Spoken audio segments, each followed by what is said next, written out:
Hi guys, it has just been announced that the ISIS bride, Shamima Begum, is to be allowed back into the UK to challenge the rescinding of her UK citizenship.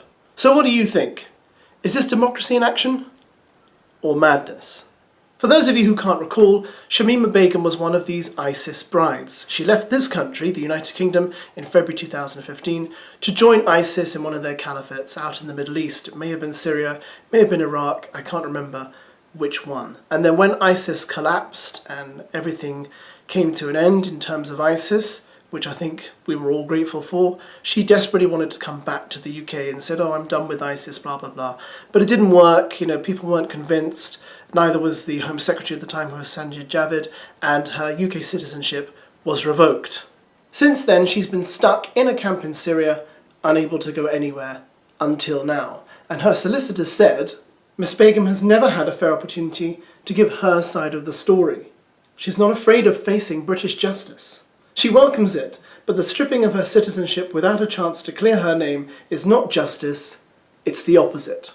Now some will say Shamima Begum does not deserve the right to challenge the loss of her UK citizenship. She turned her back on the UK, she effectively became a terrorist, and she decided to join an organisation who are vehemently against the values of countries like this one and countries like the USA and other countries that are democracies, and she made her bed and she should therefore lie in it and not get any sort of special treatment at all. And then there are others who say, well, she's only 20. She was most likely brainwashed by ISIS into believing what she believes, and she should be given a second chance. Hey, we all make mistakes, especially when we're young. I'm a Christian. I've made loads of mistakes, and I believe God has forgiven me for the mistakes I've made, so I don't want to pass judgment on someone else and say, well, they shouldn't be forgiven, they shouldn't have a second chance, it's not right. That's not for me to decide. What are your thoughts on this?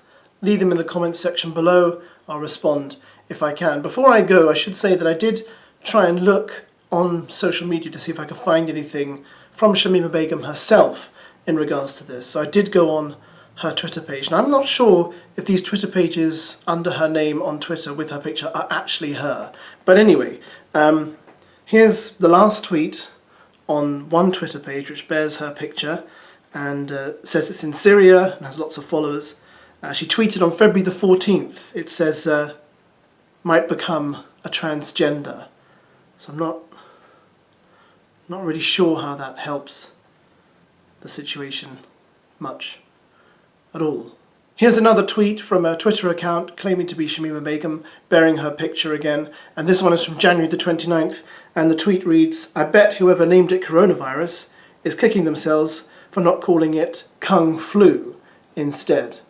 So a bit of a kind of bit of a racist joke. So I'm not really sure these are genuinely her, because I don't really think she, as an ex-ISIS bride, is sitting around formulating racist jokes or thinking about becoming transgender, but I could be wrong. Anyway, like I say, that's what's breaking today. Leave your comments as I've said, and thanks for watching. Bye.